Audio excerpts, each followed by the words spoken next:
Hola, buenas tardes. That's my Spanish. Bueno, pues eso es todo lo que sé decir en español. Sé que me vais a oír en inglés y por lo tanto voy a intentar hablar despacio y ser lo más claro posible. Este es un artículo que se basa en un trabajo, una presentación de un trabajo que he hecho con Stephen Bradbury de la Universidad de Oxford, pero también se basa en los libros que acaba de mencionar el moderador. Se trata de la naturaleza del rendimiento económico a largo plazo, pero en lugar de hablar de por qué los países crecen más rápido o más lento, pues voy a hablarles de cómo a largo plazo, qué es lo que causa el crecimiento económico. No es un incremento en, digamos, la tasa de crecimiento económico, la tasa de crecimiento económico, sino una reducción en la tasa en la que se retraen las economías y la frecuencia en la que se retraen.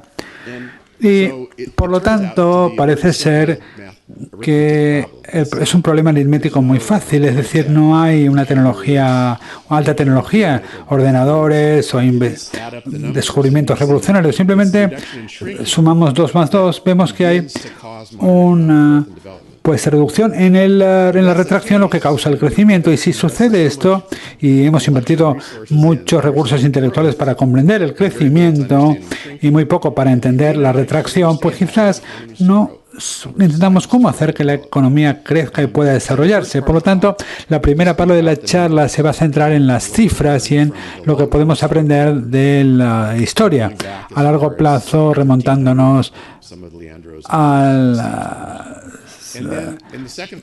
1300, sí. Hablaré también de las causas de por qué se reduce, por qué se ralentiza esta reducción, esta retracción. Voy a hablar también de algunas alternativas como la tecnología, cómo ha pasado la economía de una economía basada en la agricultura a una economía basada en la industria, o del declive y el surgimiento del mundo del trabajo. Pero no voy a hablar mucho de esto porque no tiene mucho que ver con la retracción. Voy a hablar un poco de las instituciones, eso sí, y de cómo en el mundo moderno, en el mundo desarrollado, digamos, los países que han conseguido conseguir un crecimiento sostenido económico han sido países que han conseguido avanzar hacia las normas impersonales, normas que tratan a todo el mundo igual. Ahora, en ninguna sociedad, desde luego, no hay ninguna norma que sea perfectamente igual o justa, pero hay algunas sociedades en las que realmente importa mucho cuál es tu identidad social, quién eres. Y esto es lo que comentábamos en el primer libro, es decir, porque en algunas sociedades la identidad es tan importante que necesitas una relación personal con la gente, saber quiénes son y cómo esto permite a las sociedades controlar la violencia, ¿no? Construir relaciones entre la gente. Y voy a hablar de esto también. Y cuando vemos esto, si tienes una sociedad en la cual las relaciones sociales dependen de a quién conozcas y de la identidad personal, es imposible tener reglas que traten a todo el mundo igual. No sé quién eres, por lo tanto no te voy a tratar de la misma forma. Porque aquello de los camaradas no funcionó muy bien en algunos casos. Pero la idea de tratar a todo el mundo de la misma forma tiene un efecto espectacular sobre la dinámica con la que funciona la sociedad. Por lo tanto, en la primera parte voy a hablar de la retracción, en la segunda parte voy a hablar de la dinámica, voy a hablar de cómo las sociedades se desempeñan con el tiempo. Por lo tanto, esto es muy sencillo, aunque parece difícil. Voy a hablar, cuando hablo del rendimiento económico, hablo de la tasa de crecimiento del ingreso per cápita a largo plazo, 40 a 50 años. Cuando hablo de la tasa en crecimiento, será la tasa de crecimiento de la economía cuando la economía está creciendo. Y la tasa de retracción es la tasa media de retracción de la economía cuando la economía se retrae. Y luego la frecuencia de crecimiento es la cantidad de años en la que aumenta el ingreso per cápita. No es muy complicado, aunque lo parece. Y es posible decir que la tasa a largo plazo de rendimiento económico G simplemente es una media ponderada de las tasas de retracción y de crecimiento ponderadas por la frecuencia de ambas. O sea que Si creces con más frecuencia, creces más, y si te retraes con menos frecuencia, te retraes menos. Y aquí vemos cómo sería la fórmula. Y tenemos también la frecuencia de retracción por la tasa de retracción. Y esta es una identidad, no hay nada especial. Y queremos saber qué parte del desempeño de la economía en el tiempo la causa el crecimiento y qué parte la causa la retracción. Pensamos en los ingresos per cápita antes de 1800. El crecimiento y la retracción se cancelaban la una a la otra porque había muy poco crecimiento económico o retracción. Pero desde el año 1800 las tasas de crecimiento despegaron en algunos países. Y cuando digo despegar, no me refiero a un 10%, como en China. Me refiero a 1,5%. Estados Unidos crece a 1,5% por año desde el año 1840. Y así nos hemos convertido en un país muy rico, creciendo muy poquito, muy lentamente, a lo largo de un largo periodo de tiempo. Entonces, ¿de qué vamos a hablar? De lo que voy a hablar nos va a dar una idea cuantitativa para esta intuición de que un crecimiento lento pero continuado es la receta para enriquecerse. No crecer rápido en un periodo corto de tiempo y luego retraerse. Entonces, voy a hablar de 3 conjuntos de datos. Esto procede de las tablas del Penn World desde el año 1950 al año 2011. Se va a publicar una nueva versión que va a cumplir más años. Tenemos datos sobre 141 países. De todos ellos tenemos datos desde 1970. Y lo que nos muestra esta tabla es la aportación al crecimiento, es decir, la tasa de crecimiento por la retracción, por la frecuencia de crecimiento en la primera columna, la aportación de retracción, que es la frecuencia de retracción, con la tasa de retracción en la segunda columna.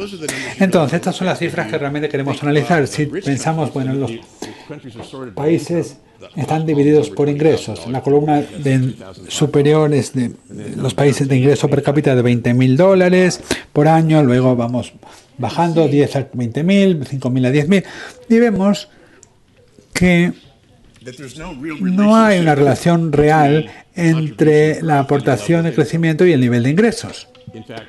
De hecho, hasta cierto punto, el grupo de países que crece más lentamente son los más pobres, pero luego los que vienen después son los que ganan más de 20,000 al año. Es el grupo más rico. Entonces, y no hay realmente mucha relación entre lo rico que eres y cuánto el crecimiento contribuye a tu crecimiento. Sin embargo, la clave es que en la segunda columna,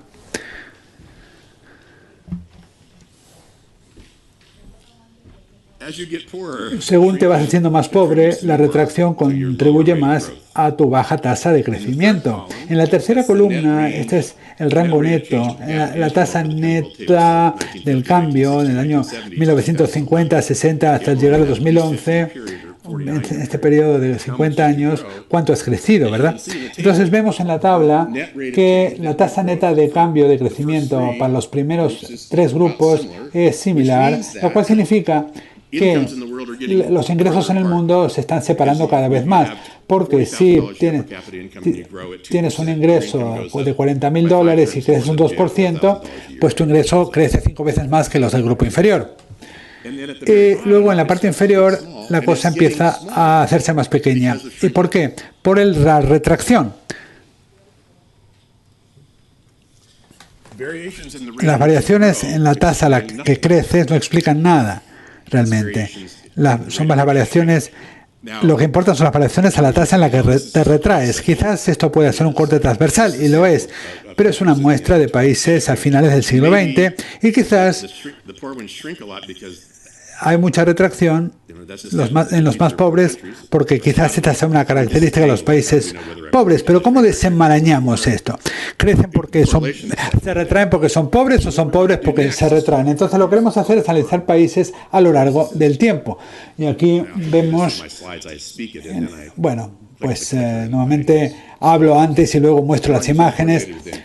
Pero bueno, aquí vemos que el crecimiento está relacionado con los ingresos, pero la retracción está negativamente relacionada con los ingresos. Aquí vemos un periodo más largo de tiempo que se centra en el mundo desarrollado, los países de la OCDE y básicamente Europa más Estados Unidos, Canadá, Australia, Nueva Zelanda. Estos son datos recogidos por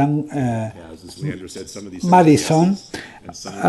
Partes fueron cálculos y partes no, pero esto nos da a la parte de arriba la tasa de crecimiento en estos periodos que vemos: 1820, 1870, 1870, 1910, 1910, 1950, 1950, 2008. Y como vemos en la parte superior, en estos 18 países, el periodo que crecieron más fue el último periodo, el periodo de 1950 a 2008. Por lo tanto, estos son países que empezaron a crecer en el siglo XIX, crecían un 1,4, 1,3% anual, pero en las siguientes dos filas nos da la aportación del crecimiento de la retracción. Vemos los países que crecen, vemos la tasa de crecimiento con la frecuencia de crecimiento, y en la retracción vemos lo mismo. Y en estos periodos de tiempo nada sucede a los países en cuanto a la aportación al crecimiento, pero la aportación a la retracción, de hecho, aumenta entre el 1910 y 1950, que es el periodo de las dos guerras y la Gran Depresión, donde se produjo mucha retracción y también mucho crecimiento. Y luego, aquí, la diferencia entre esta cifra y esta otra es lo que explica el incremento en el crecimiento, es decir, la reducción en la retracción. Y de hecho lo que sucede con estos países es que según empiezan a crecer, las tasas de crecimiento y las tasas de retracción se reducen. Por lo tanto, como veremos en la siguiente tabla, a lo largo de periodos largos de tiempo, en países desarrollados, crecen un 5%, 6% al año y tienden a retraerse también a un 5 o 6% al año.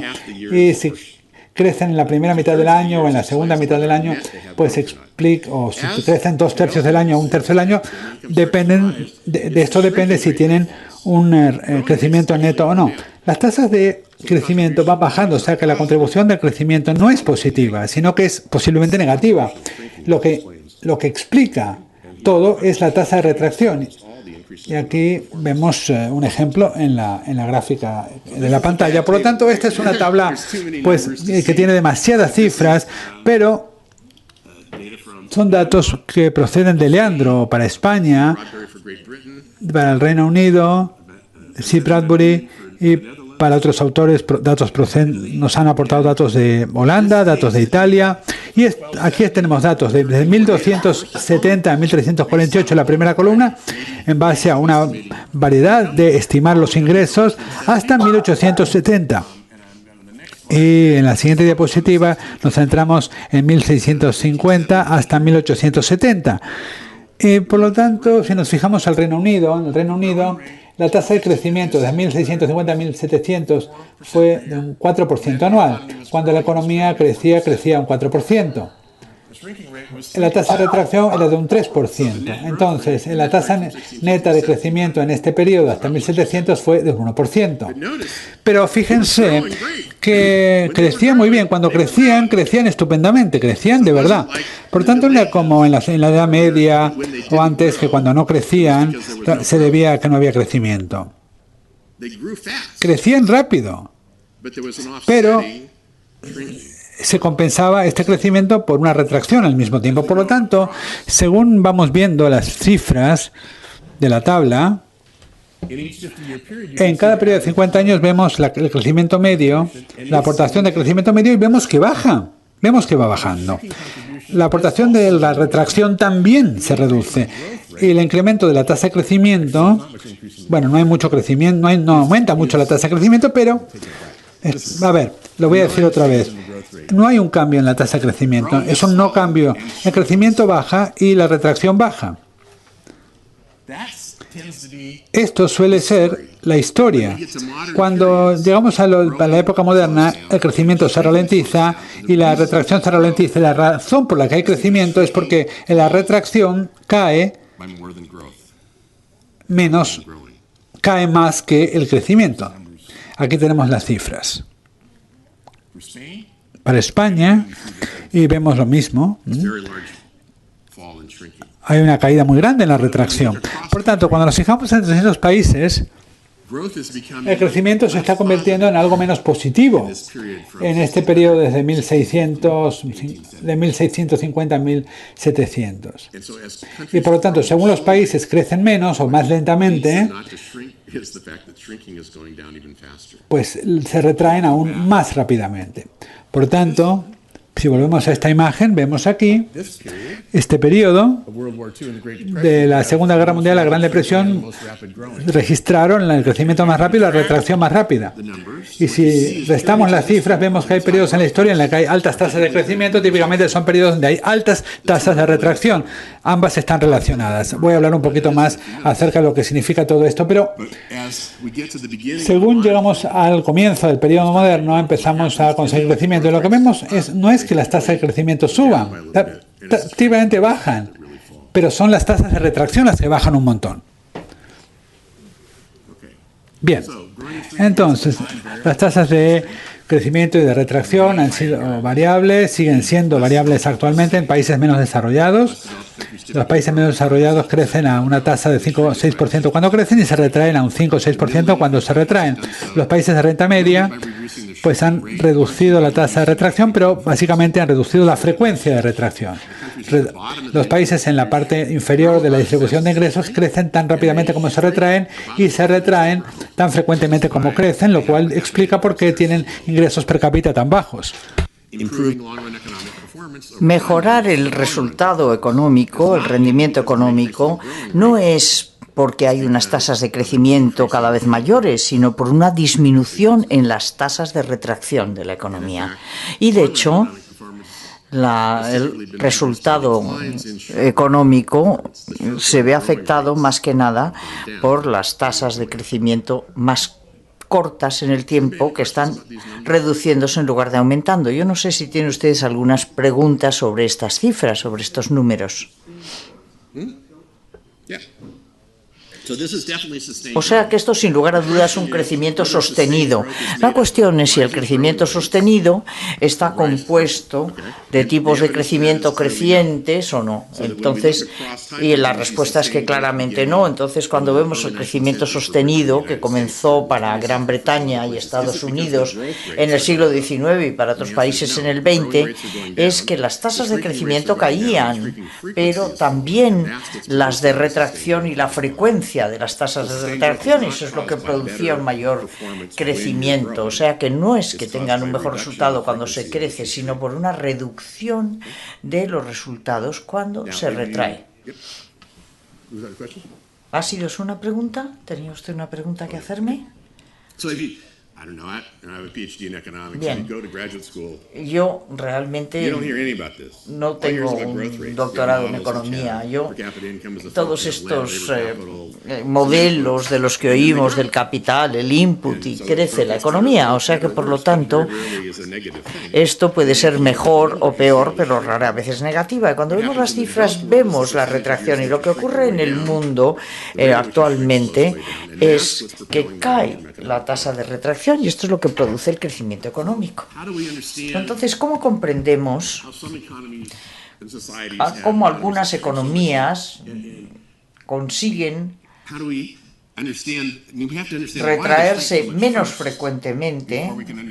Bueno, o por qué lo hacen más primero y luego conseguiremos entender por qué lo hacen menos en su pleno crecimiento. Entonces, respondiendo a la pregunta, no se trata de conseguir crecer más rápidamente, sino una cuestión de hacer que se retraigan menos. Y si lo que somos es economistas, jamás aprenderemos la respuesta a esto. Es simplemente porque no consideramos el problema de esta forma, porque no hemos visto las cifras y suponemos que cuando las economías empiezan a crecer es porque hay aumentos en su tasa de crecimiento mantenido.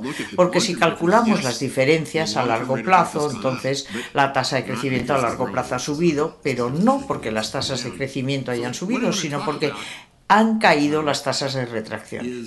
Entonces, lo que yo quiero hablarles es un marco muy sencillo de crecimiento smithiano. Adam Smith identificó las ganancias del trabajo y cómo podemos hacer un mercado más grande y permitir una mayor especialización, una división del trabajo y obtener más resultados de la misma cantidad de recursos. También hay cambio tecnológico, nuevas máquinas, nuevos aviones, automóviles, nuevos telares, todo esto contribuye. Pero cuando vemos las fuentes de crecimiento, si tomamos por ejemplo la tecnología, podemos medir para algunos países la productividad de los factores de producción y esta resulta que es muy baja y no cambia demasiado con el proceso de retracción, es decir, que la productividad no se ve incrementada de golpe en el momento moderno para impulsar el crecimiento. Podemos decir que la agricultura y el cambio de la agricultura, que es cíclico, la industria podría ser la causa de una reducción de la reducción, porque la agricultura depende del tiempo, el tiempo es muy variable, por lo tanto puede cambiar mucho, pero tenemos las cifras para Inglaterra y vemos la variabilidad de la agricultura, que es altamente variable. De hecho, incluso en el mundo moderno, el output de la agricultura sube con la misma frecuencia con la que cae, debido al tiempo atmosférico, pero cuando tenemos en cuenta la contribución de la agricultura al crecimiento, decimos, esa parte de la agricultura vamos a considerar que se mantiene constante. Entonces vamos a ver ahora la retracción en oposición a la constante de retracción. Y vemos qué es lo que ocurre con la cuota, con la parte. La contribución de crecimiento a la agricultura está todo en la parte de retracción. Aunque la agricultura es altamente variable, se retrae menos en el mundo moderno de lo que lo hacía en tiempos pasados. Entonces, la industria es un poco la excepción. El comercio tiene una tasa de crecimiento muy rápida, pero tiene una enorme variabilidad. Puede hacer el mismo tipo de cosas porque crece más que se retrae. Bueno, pues resulta que las variaciones dentro del comercio, no la cuota de comercio que explica el resultado económico a lo largo del tiempo, la manufactura, la industria, es exactamente los lugares que obtienen crecimiento positivo. Es decir, que a largo plazo los aumentos en manufactura es la porción de crecimiento, es la que contribuye al crecimiento a largo plazo. Entonces, si vemos ahora la tecnología, esto no funciona demasiado bien, tampoco en cuanto a la retracción, el cambio estructural tampoco, algo sí sobre la manufactura, el cambio de la agricultura tampoco, porque la agricultura sigue siendo, como hemos dicho, altamente variable. Y si vemos las teorías malthusianas, tenemos sociedades que pasan a través de ciclos malthusianos en que caen los ingresos y entonces se supone que tengan una población más estable y un output más estable y menos refracción, pero cuando vamos y lo estudiamos, qué es lo que ocurre, vemos que en España, por ejemplo, una economía en que la economía se está reduciendo, los ingresos suben, porque no es una economía reducida a la extensión de terreno. En Inglaterra vemos que los ingresos están subiendo según la población también aumenta. O sea que tenemos una menor mortalidad, una mayor fertilidad, y esto ocurre al mismo tiempo que los ingresos en Inglaterra crecen. Y cuando entre la transición democrática, entonces es cuando la economía empieza a hacerse más lenta. O sea que el ciclo malthusiano que produce las fluctuaciones dice que cuando la población sube, los ingresos suben, bajan, pero no, esto no es lo que vemos. Es cierto que hay ciclos malthusianos, y vemos, por ejemplo, el caso de la peste negra, pero a lo largo del tiempo podemos ver en España, Italia, los Países Bajos e Inglaterra, que los factores malthusianos no son dominantes. De hecho, el crecimiento moderno se produce porque ha conseguido romper el ciclo malthusiano. Y lo mismo con las guerras. A veces hay más guerras, otras veces hay menos guerras.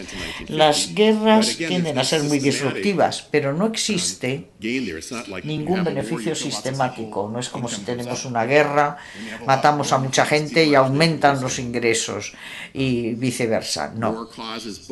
La guerra crece, o sea, produce más crecimiento y también más retracción. Por ejemplo, Alemania en los 20 y los 30 del siglo pasado tuvieron una experiencia de crecimiento negativa y después se pusieron al día. Se habló de la subida y la caída de las naciones y cómo Alemania y Japón subían rápidamente, entre otras cosas porque habían sido muy pobres anteriormente. Lo cual quiere decir que la guerra tiende, bueno, contribuye a la variación, a la variabilidad, pero tiende a no explicar estos patrones diferenciales de crecimiento y retracción. Produce ambos.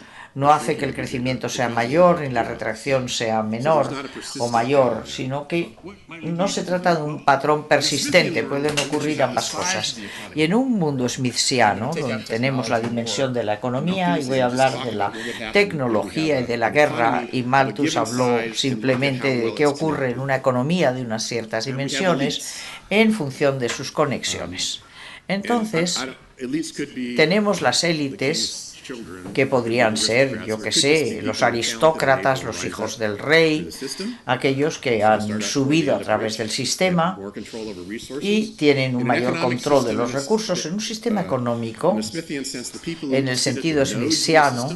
La gente que está en el núcleo del sistema son típicamente las élites, los que controlan el movimiento de bienes y servicios para apalancar su posición. Por lo tanto, tenemos élites económicas, podemos llamarlas también sociales, en fin, y voy a señalar hasta 6. Suponemos que existen reglas impersonales que tratan a todo el mundo de la misma forma, de tal manera que las élites pueden hacer reglas basadas en contratos que se cumplen y tienen 30 posibles combinaciones. Y volveré a esto dentro de un momento, pero bien, estos son todo contratos que pueden ser redactados por estas élites y no consiguen el contrato que quieren para sí mismos, pero pueden comprar una póliza de seguros, lo que sea, pueden básicamente rellenar todos los espacios. Supongamos que tenemos un sistema en que hay reglas y las reglas se cumplen, pero nos encontramos en un entorno en que los individuos poderosos son peligrosos. O sea que creamos una situación en que estamos un poco en las manos de las élites. ¿Qué es lo que podemos hacer para prometer no pelearnos? Entonces lo que se hace es que todo lo que está a este lado de la izquierda y todo lo que está a la derecha le pertenece a Leandro, pongamos. Leandro y yo prometemos no pelearnos. Si yo me peleo, ¿qué es lo que ocurre con la productividad de mi gente? Pues cae, baja. ¿Y quién carga con el coste de esto? Yo, porque soy el dueño, digamos. Entonces Leandro puede ver que yo tengo un incentivo para no luchar, porque tenemos unos derechos de propiedad y la gente, la tierra, los edificios que nos rodean, yo voy a tener que pagar un coste si esto va mal. Entonces esto no es un acuerdo perfecto, pero ofrece estabilidad en un mundo donde hay retracción continuamente. El problema es que tenemos que ser Leandro y yo. No podemos simplemente elegir a alguien al azar para que esto funcione. Por lo tanto, en este tipo de sociedad podemos tener reglas. Por ejemplo, algunos se harán jueces, otros sacerdotes y participar en el sistema, pero cómo se escribe y se aplica esta ley dependerá de la identidad. Algunas personas tendrán privilegios, nadie va a ir andando marcha atrás porque no se le puede dar la espalda al rey, o por ejemplo todo el mundo reconoce el derecho a la propiedad privada y la obligación de pagar impuestos, pero también va a haber una aplicación sesgada de un contrato, es decir, que redactamos un contrato, yo que sé, una nota de pago, y cuando llegamos al tribunal, entonces el juez va a ver si uno está en la familia, correcta y gana, o si está en la familia equivocada y pierde. O sea que utilizamos esas organizaciones para que ofrezcan algún tipo de orden social. Y entonces podemos tener reglas y parte de las reglas se cumplen, pero el lado más poderoso es el que gana. Podemos contar con ello. Entonces, vamos a ordenar las élites por su estatus, 1, 2, 3, 4, 5 y 6, y lo que esto hace es que cuanto más privilegios tengamos, menos capaces somos de atarnos por un contrato legal. De tal forma que vamos a decir que esta es una nota de un pagaré, y esto se llama la teoría de la firma. O sea que Leandro va a ser uno de mis socios en el negocio, ambos hemos invertido dinero, ambos trabajamos, pero hay algo que es difícil de observar, porque Leandro hace algo que es muy fácil de observar. Por lo tanto, a él no le preocupa si yo trabajo mucho o no, y yo voy a trabajar, pero parece que estoy sentado allí y a lo mejor no estoy trabajando tanto y él no sabe en qué medida estoy trabajando. Entonces lo que yo hago, y yo puedo ver si Leandro está trabajando mucho o no, entonces yo cojo mi talonario y le doy un cheque por 50.000 euros. Y Leandro pone el cheque en su bolsillo, es como un pagaré. Y mientras el coste para mí de suministrar el esfuerzo sea inferior a 50.000 euros y mientras el valor para Leandro de nuestra relación valga más de 50.000 euros, hemos resuelto el problema en la firma. O sea que este pagaré o este cheque puede, de hecho, porque Leandro lo conserva en su bolsillo y el acuerdo es que él no lo va a cobrar a no ser que él piense que yo no estoy haciendo bien mi trabajo. Y este pagaré o este contrato con terceros nos permite tener una relación. Pero aquí tenemos el problema, porque todo nos lleva a lo mismo. Las reglas de los pagarés son siempre las mismas, no importa si Leandro es el poderoso o lo soy yo, porque si vivimos en un mundo ideal, Leandro,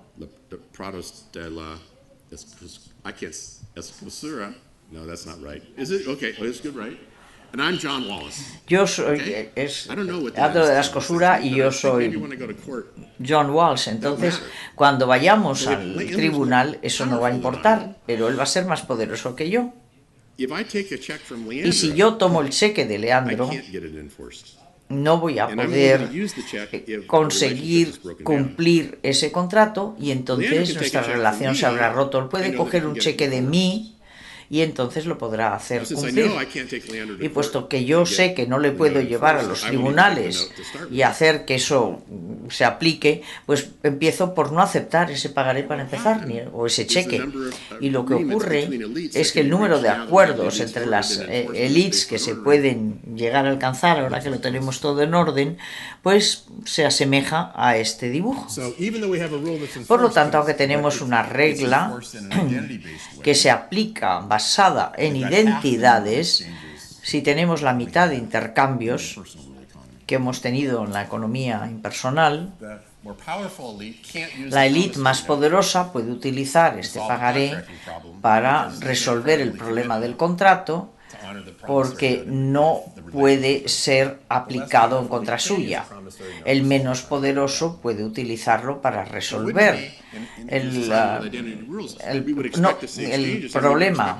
Pero suponemos que vamos a ver contratos, pero el nivel de ingresos en el mundo de las identidades sería menor porque solo la mitad de los posibles intercambios pueden ser apoyados. Será un mundo estable, sin reglas pero sin reglas de imposición, de cumplimiento, no serviría.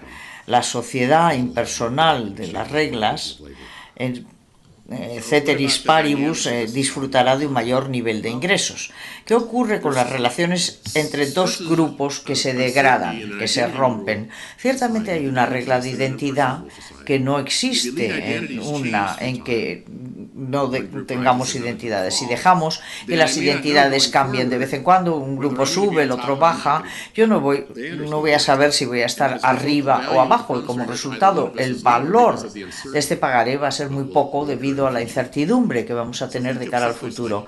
Por lo tanto, piensen ustedes en Turquía en la actualidad. ¿Quién va a acabar a la cabeza? ¿Quién va a acabar arriba? ¿Van a ser los que estén a favor de Erdogan o en contra de Erdogan? O puede que estemos a favor de Erdogan, pero él no esté con nosotros. Entonces, este tipo de sociedades en que las posturas sociales y las identidades cambian, crean incertidumbre en todo, aparte de los pagarés. Y puede haber conexiones que sean mantenibles si las reglas fueran las mismas para todo el mundo, pero si no están disponibles, entonces las identidades no van a importar. Supongamos que hay dos grupos, los Capuletos y los Montescos. Y comercian entre sí, pero claramente son grupos distintos. Entonces las AES son los Capuletos y las Bs los Montescos. El Capuleto más poderoso es más poderoso que el Montesco más poderoso. Entonces intercambian entre las familias. ¿Y qué ocurre si las relaciones se degradan? Los Capuletos y los Montescos no van a comerciar entre sí y por lo tanto vamos a tener una coalición, o una colisión de la estructura en que mi identidad social va a depender de la gente con la que esté asociado. A Leandro y a las personas que están de este lado, que algunos de ellos son elites, son parte de los que apoyan a Leandro, y yo tendré a mi parte y los que me apoyan a mí, y súbitamente si las relaciones entre Leandro y yo se rompen, entonces las relaciones entre ambas partes también se romperán, y en ese caso necesitamos saber de qué lado nos encontramos. Y en España este es un problema particularmente importante en el siglo XX. Es importante saber en distintos momentos en el tiempo donde se encuentra cada uno. Y además los lados no han permanecido firmes durante el siglo XX, sino que se han ido desplazando. Entonces, si esta es la posibilidad, entonces un pequeño cambio en el poder puede producir aquí una retracción smithsiana. Bueno, no tenía la intención de hacer esto. Entonces pensamos en que este es el mundo que no tiene capacidad de hacer conexiones entre las élites y entonces se está retrayendo. Y en cambio, en esta dirección las economías crecen. Y pueden retraerse y crecer con mucha facilidad, es decir, que no hay ninguna vía para esto, no existe una parábola balística para ello en que todo permanece constante, porque nos encontramos en un mundo en que las reglas de identidad realmente importan. Esto yo lo llamaría un estado natural, donde la fuente del orden social no son las leyes ni las reglas, sino las relaciones personales entre las organizaciones. En Madrid, en el 1500, no se conocía a todo el mundo que vivía en Madrid, pero siempre se conocía a alguien que estaba conectado con un grupo, con otro grupo, y había gente que sabíamos quiénes eran, aunque no nos cruzáramos con ellos. Era una sociedad basada en identidades. Cuando el valor de la identidad social cambia, entonces súbitamente se desvanecen en el aire y la economía se retrae. Puede ser una duda de quién va a estar a la cabeza o quién va a estar arriba la semana que viene. Este tipo de mundo hace que haya que ponerse constantemente al día, porque cuando se pasa de esto a esto a esto otro, la economía se hace más productiva. No va a ser más productiva porque tengamos más mano de obra, sino porque tenemos mayor conexión y mayores relaciones. Yo crecí en los Estados Unidos y es difícil para mí imaginar encontrarme en un sitio como Siria. Para mí es muy difícil, porque yo nunca he vivido en un sitio donde tuviera miedo de mi integridad física, no sé, que me metiera en un mal barrio, pero no pensaba nunca que mi sociedad se iba a degradar y que la gente iba a empezar a matarse unos a otros. Evidentemente, esta es una historia muy sencilla de escribir un pagaré, pero hay todo tipo de relaciones en la sociedad en que si yo necesito saber quién es usted, no voy a tratar con usted a no ser que sepa quién es. Y quizá necesito saber de qué familia procede, de qué región geográfica, cuáles son sus identidades étnicas y religiosas. Estas sociedades van a verse sometidas a mucha retracción si hay cualquier cambio de identidad.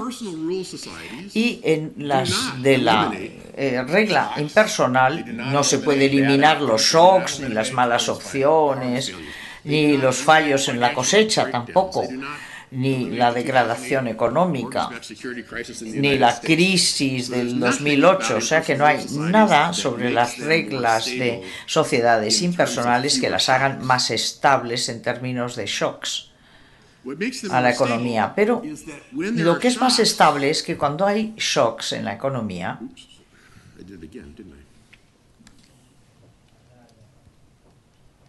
There we go.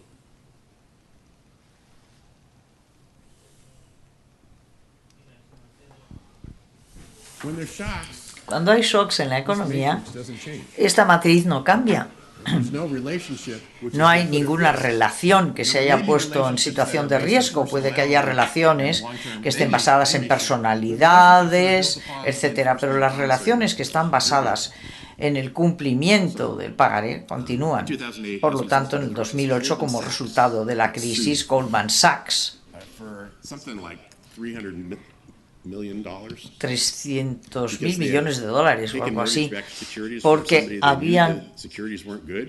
tomado valores de hipotecas que sabían que no eran buenas y entonces después les demandaron antes de que se lo contaran a sus clientes.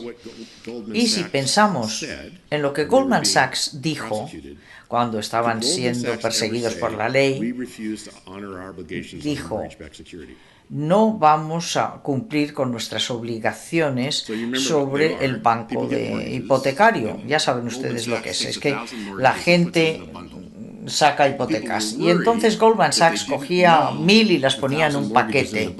Y entonces no conocían las 1.000 los casos de las 1.000 hipotecas, pero Goldman Sachs nunca ha querido crear dudas en que no iba a cumplir con los términos de las hipotecas en este paquete. Goldman Sachs lo que dijo es: queremos que la matriz siga estando llena, queremos que todo el mundo pueda comerciar con todo el mundo, porque si todo el mundo no puede comerciar con todo el mundo, entonces no podemos tener una seguridad en las hipotecas, porque entonces tendríamos que conocer realmente el nombre de cada una de las personas en este paquete. Entonces, tener reglas que se aplican por igual a todo el mundo hace que el negocio de valores sea posible, que la gente contrate y el shock no afecta la relación porque hay un tercero que impone o aplica estas leyes. Muy bien. No sabemos realmente por qué las sociedades son tan vulnerables a la retracción. Os he dado algunas ideas y ahora estamos hablando de por qué las sociedades podrían ser menos vulnerables a esta retracción. Quizás el Estado de Derecho puede hacerlo, la confianza pública, todo ese tipo de cosas. Pero lo que sucede es que las relaciones a nivel micro en las que entran las personas son más estables, porque las reglas se siguen aplicando. Ahora, si sucede eso, ¿cuándo surgen estas sociedades? Bueno, surgieron hace unos 200 años, al mismo tiempo en que comenzó el crecimiento económico moderno. Por lo tanto, Estados Unidos, que es el caso que conozco mejor, en 1840 empieza a escribir constituciones que exigen leyes generales y reglas impersonales, es decir, que no se puede, la legislatura del Estado tiene que tener una ley general para este tipo de operaciones. Antes se promulgaba una ley especial. Entonces, aunque la legislatura fuera muy generosa a la hora de promulgar leyes, puede haber gente que se vea lesionada y pueden de alguna forma derogarlas. Antes podías ir a los tribunales y conseguir un divorcio o ir a la legislatura. Y si te casabas con alguien de una familia muy poderosa, pues era muy probable que perdieras el caso. O sea que ahora, en lugar de unas reglas para divorciarte, no depende de tu identidad. Es la misma regla para todos.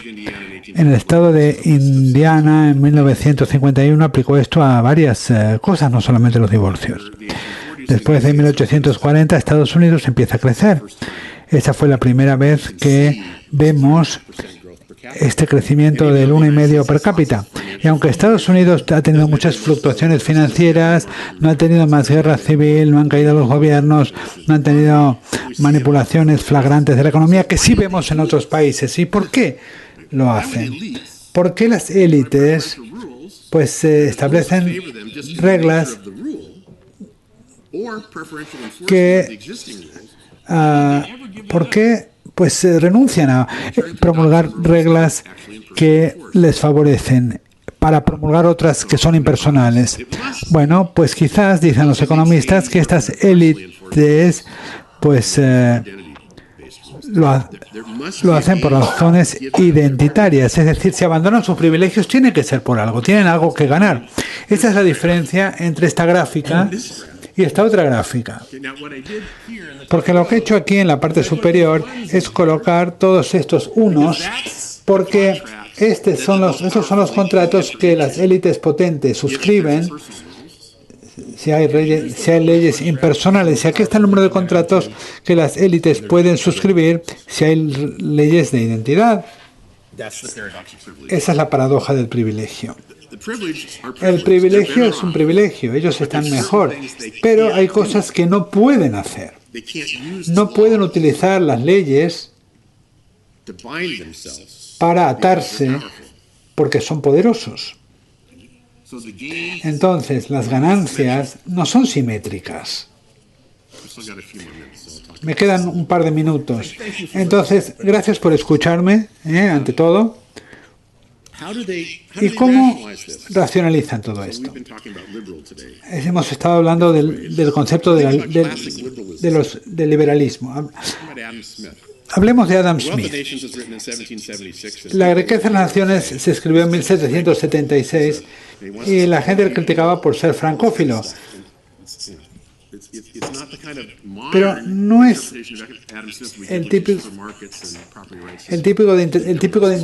de interpretación moderna que tenemos de la obra. Lo que sucede entre 1776 y 1826 es que la gente empieza a leer, a interpretar a Adam Smith de forma diferente, y las élites británicas y las europeas que les preocupaba lo que Adam Smith había dicho en 1776, ahora lo interpretan de forma tal que dice, bueno, tenemos que tener gobiernos que no creen corporaciones con privilegios, leyes que traten a todo el mundo igual, gobiernos que no otorguen privilegios a un grupo frente a otro para tener estabilidad política.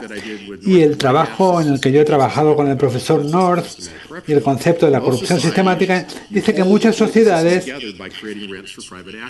pues el sistema público pues indica que de alguna forma los actores tienen que ser impersonales. Y no puedes tener reglas de privilegio porque no sabes con quién estás tratando. Al principio del siglo XIX, los que leían a Adam Smith decían que necesitamos un gobierno que trate a todo el mundo igual. Pero no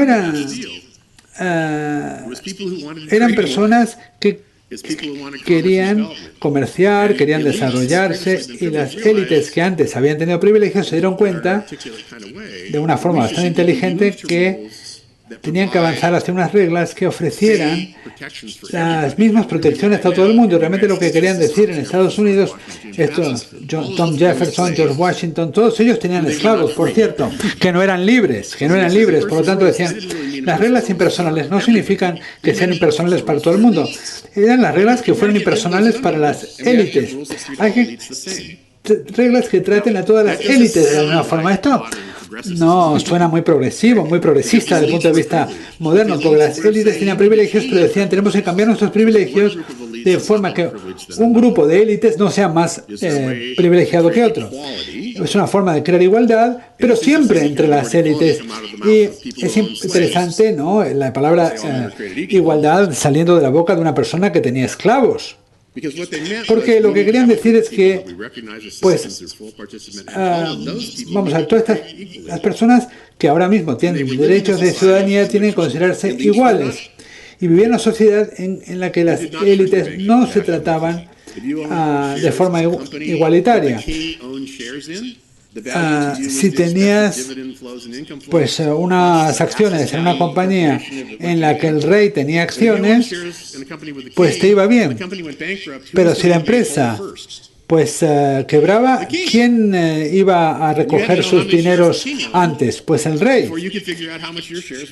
Y pues lo más probable es que a ti, después de la quiebra, no te tocara ni un duro. Entonces el rey dijo en ese momento, vale, os prometo que me voy a poner a la fila como todo el mundo.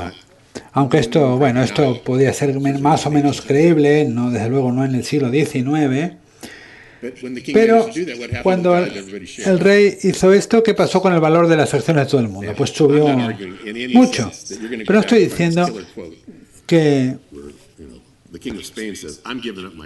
pues vamos a estar en una situación en la cual el rey de España diga voy a renunciar a mis acciones. No, pero en algún momento en el siglo XIX, según la sociedad empezó a abrazar estas nociones de igualdad que hoy interpretamos como igualdad que abarca a todo el mundo, por ese momento se aplicaban solamente a las élites, pero la idea era que se podían aplicar estas normas de forma creíble y que se trataría a todo el mundo de la misma forma, a todo el mundo que perteneciera a las élites. Y esto no quiere decir que las economías crecieron porque aumentó muchísimo la productividad de inmediato, sino porque dejaron de tener estas relaciones negativas, dejaron de tener estos eventos negativos en los que la economía se retraía. Consiguieron estabilizar las relaciones entre las personas de forma que surgió una sociedad económicamente vibrante que no estaba aislada de convulsiones, pero sí estaba aislada de la política y de las identidades sociales. Esto es un poco la separación entre la economía y la política, y esto es una idea muy liberal, que el gobierno no debe manipular la economía. Y estoy de acuerdo con esto. Pero también significa que las herramientas disponibles para la economía cambiaron. El gobierno le amaba la economía y participaba mucho en la economía y en la aplicación de esos contratos que no tienen ningún elemento de identidad personal. La gente pues establecía contratos y tenían relaciones, seguía teniendo relaciones personales. Y el contrato era también como un pagaré, pero si había roles impersonales, esto significaba que toda la sociedad era mucho más estable y funcionaba mejor y dejó de retraerse y empezó a crecer. Muchas gracias.